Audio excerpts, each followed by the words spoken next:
All right, so we are going to get into it here. Week 2, Lesson 2 for the new year here, 2023.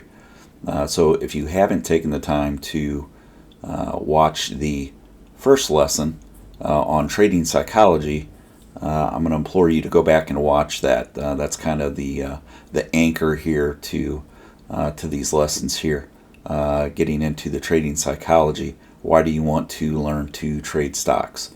What does it mean for you? So again, I implore you to go back and take a look at that video. It's going to kind of require you to kind of look inward a little bit as you go through this journey, because it's not going to be easy.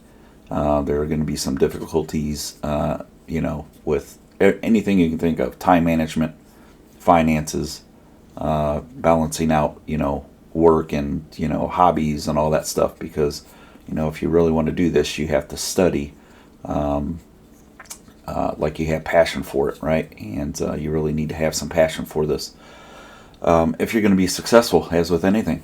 So again, just a quick disclaimer: information outlined in this program here, educational purposes only. I'm not making any claims to your success by using the techniques or strategies that we're going to talk about here. Again, trading stocks in the market, it's risky. It's a difficult endeavor. Success isn't guaranteed. Most traders will, in fact, lose money, and a small percentage will find success. Again, those that find success are typically the ones who have the ability to get past the learning curve. A lot of people give up really quickly because they don't find success as quickly as they would have hoped. Myself, I've been at this for 4 years. A little bit of gaps for time off there in that 4 year period. Started to turn the corner in 2022, and actually started putting some of this together back about a year ago. So what you see here is just kind of a working title for the program, Scalp Trader Elite. And as we go through these lessons, I'll detail these things out a little more. And maybe at some point, offer them as a complete course package. But for right now, it's just, free for anybody who wishes to watch it and take it forward. So let's get into it, shall we? All right, so lesson 2, getting set up, right? So there's going to be some things you're going to need in order to get set up for the best possible training, from a software and hardware standpoint, right? So we're going to go over some of those things here in lesson 2, right? Lesson 1 was the psychology. Hopefully you've answered for yourself why it is that you want to begin this journey. Lesson 2 is going to be starting out with what you're going to need, from a computer software standpoint and computer hardware standpoint, and some programs in order to begin the training, right? And we'll get into the training and platform and all that stuff in future lessons. But this lesson here is just going to be strictly what you're going to need in those two categories in order to get started. So let's start with software, right? So you're going to need a broker, right? Broker's the company that's going to handle the transaction between you and the exchange, right? And for the purposes of the training, and for myself personally, I use TD Ameritrade, right? So we're going to provide these links here in the description down below. So you go to TD Ameritrade, open up an account. It's free. Follow the instructions there. If any time you get asked whether you're a professional trader, obviously the answer is no.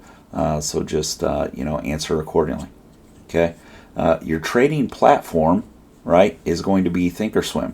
Now, Thinkorswim is TD Ameritrade's platform, right? So I will provide the link down below so you can go to the website and download the. I would recommend the desktop version. You can download the web version, and maybe there's a mobile version there as well. But for this purpose of training, right, download the desktop version. Again, it's free. There's no cost for it. And we're going to need to talk about a scanner, right? How are you going to find the stocks that you're going to practice with, right? So these next two options here are completely optional. There is a cost to them on a monthly basis. If you're really serious about it, I would recommend budgeting these in from a tuition standpoint, mindset.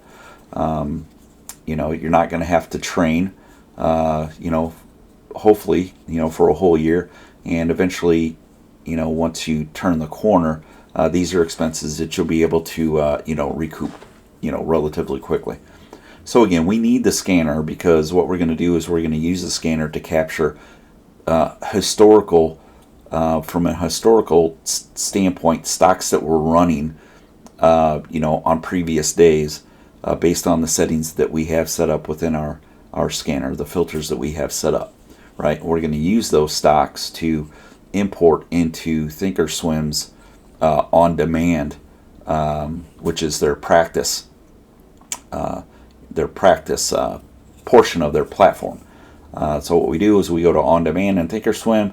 We set the date that we're practicing on, right? Let's say hypothetically we went back to December 1st, 2022, right?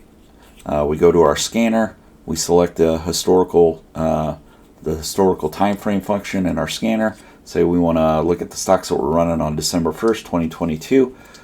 We've already got our filter settings set in there. We might set a few time ranges in there in order to capture the stocks. We're going to take those stocks and we're going to import those into Thinkorswim. Very easy process. If you're familiar with shortcut keys, very, very easy, very simple. I use Excel to capture them, so it's a quick copy and paste over, right? So again, it's $118 a month. If you know me personally, reach out to me, say, hey, give me a week's worth. If you don't feel like paying the $118 a month and you know me personally, just reach out to me, say, hey, I need like a week or two worth of stocks to practice on. I will send you, a handful of days to practice on, right? So again, it's Trade Idea Scanner. It's a premier stock scanner, right? You will see a lot of big names out there, day trading with this scanner. Thinkorswim has a scanner, but it's really slow to update. I'm talking minutes, right? And, when you're trading the market, you need updates like to the millisecond. So again, we're going to use the on-demand feature in Thinkorswim to practice previous market days, right? Trade Ideas is going to give us the stocks to train on by using the historical time frame function, again, while using the filter criteria that we're going to discuss in a later lesson. Might be the next lesson, actually, lesson 3. I haven't decided that yet or not. So again, you're going to need speed in order to train effectively. And again, the link for Trade Ideas is going to be in the description below as well, right?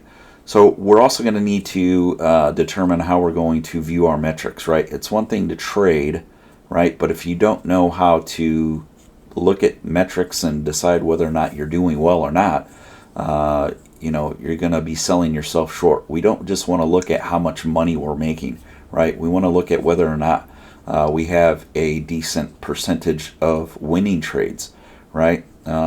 It's not really about how much money you're making. It's about whether or not the strategy that you're playing, right, or that you're implementing is effective or not, right? So if you have a really low win rate, let's say 30%, and your profit to loss ratio is 1-to-1, well, you're losing money, right? So we need a way to view the metrics as we go through the training process. So again, I will post a link to TraderView, which is the program that I use. It's $30 a month. Again, it's optional, but I'm going to highly recommend it as part of your tuition. And if you don't, if I had to choose between these two, I would definitely go with the TraderView. Just reach out to me again if you know me personally, and I will supply you with some days to trade. I may actually just create a quick I wonder if there's a way I can attach a file. I'll look into that. Maybe there's a way I can attach a file and just create kind of a historical file, but no promises. All right, so that's basically all the software you're going to need, right? Again, the broker, TD Ameritrade, it's free to open an account. Trading platform, Thinkorswim, it's free to download.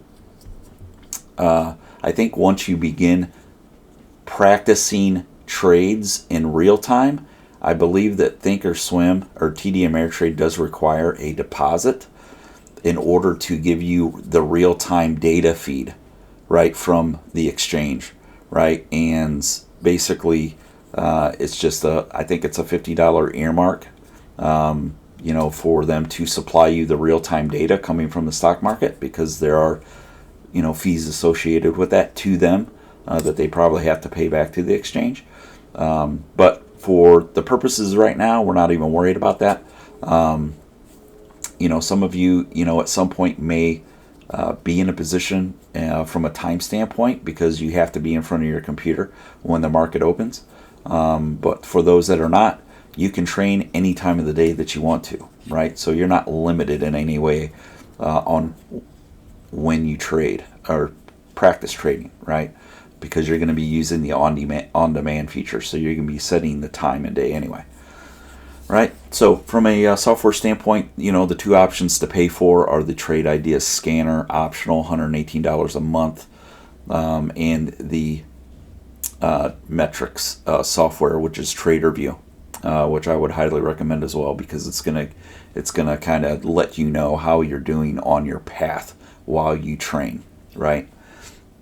We'll get into a slide here in a few that's show you some of the metrics that TraderView will actually show you.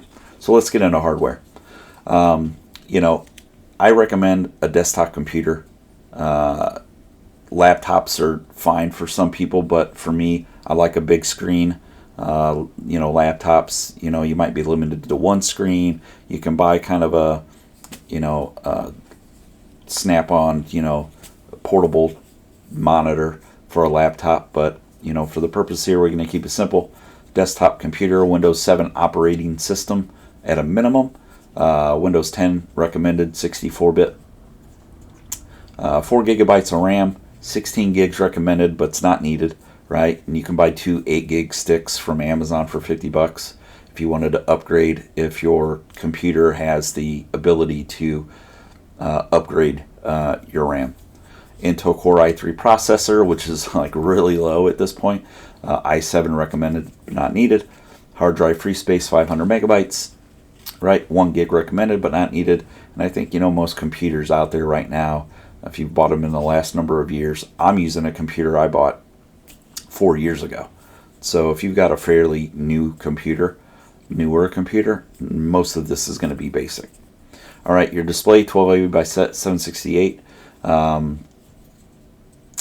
Needed, 1920 by 1080 HD recommended, but not needed. I do use 2 24-inch, or actually I trade on 3 24-inch HD monitors. One is strictly just for internet-related stuff. If I want to, play some music or, watch a YouTube stream or something while I'm trading. But my primary trading takes place on 2 monitors only, right? So, integrated video card, right? Dedicated is recommended, but it's not needed.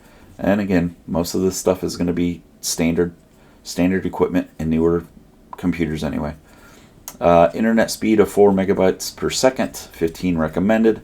Look, when it comes to trading, you're going to want, when it comes to really getting in and trading with real money, you are not going to want to spare any expense to your speed.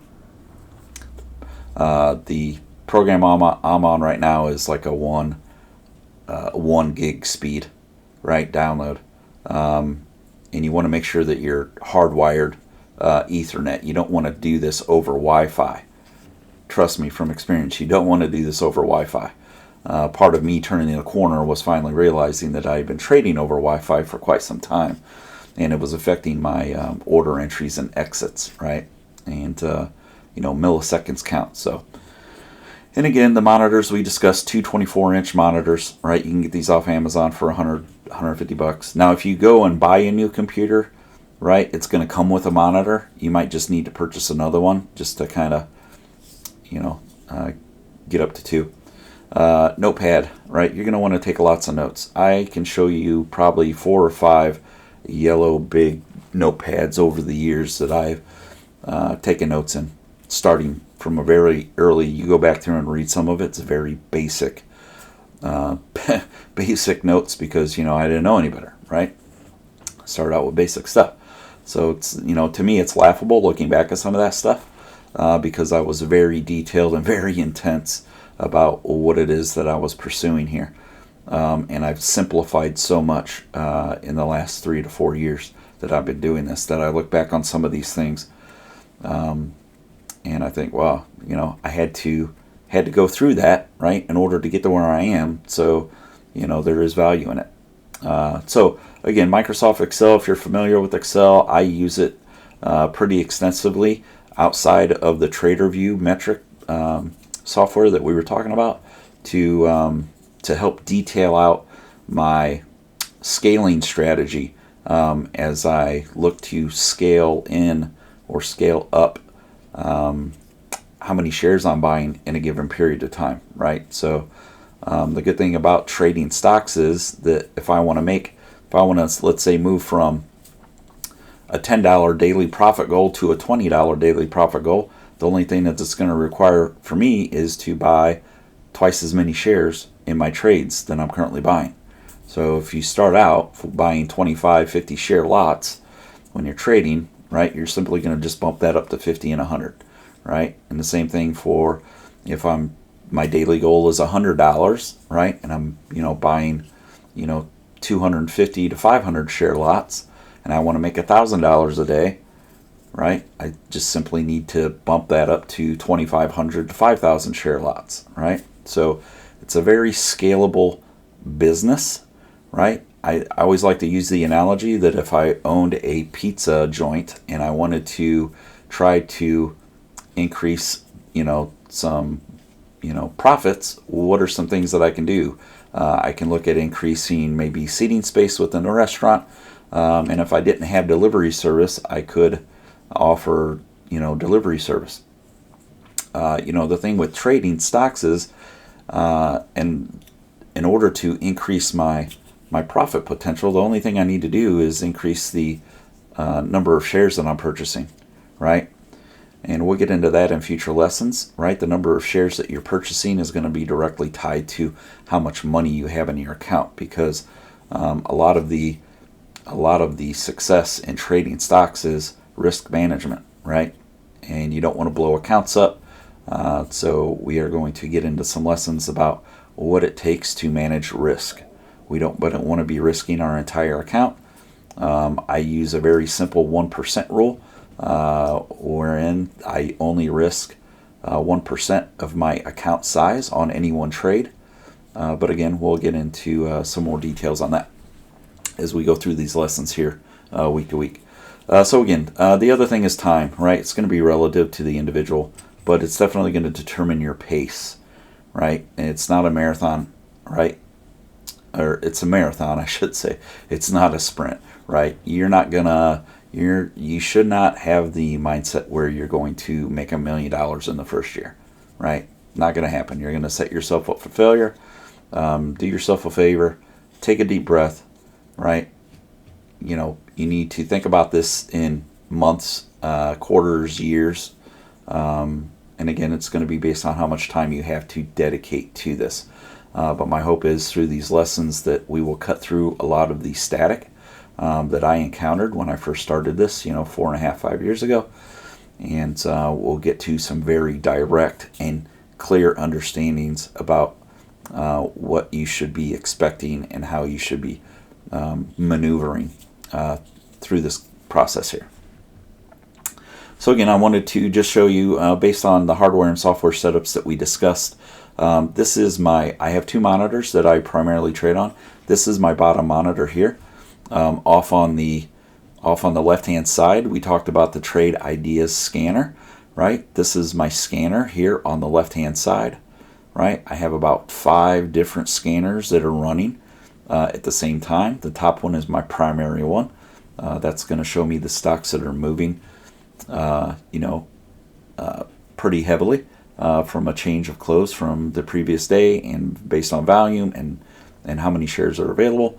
I also have some scanners that show me the halted stocks, new highs, stocks that are making new highs for the day, and stocks that are moving heavy on volume, because I want to keep an eye on those through the course of the trading cycle. So again, this is left side here. We're talking about some of the software we discussed earlier. This is the scanners here on the left.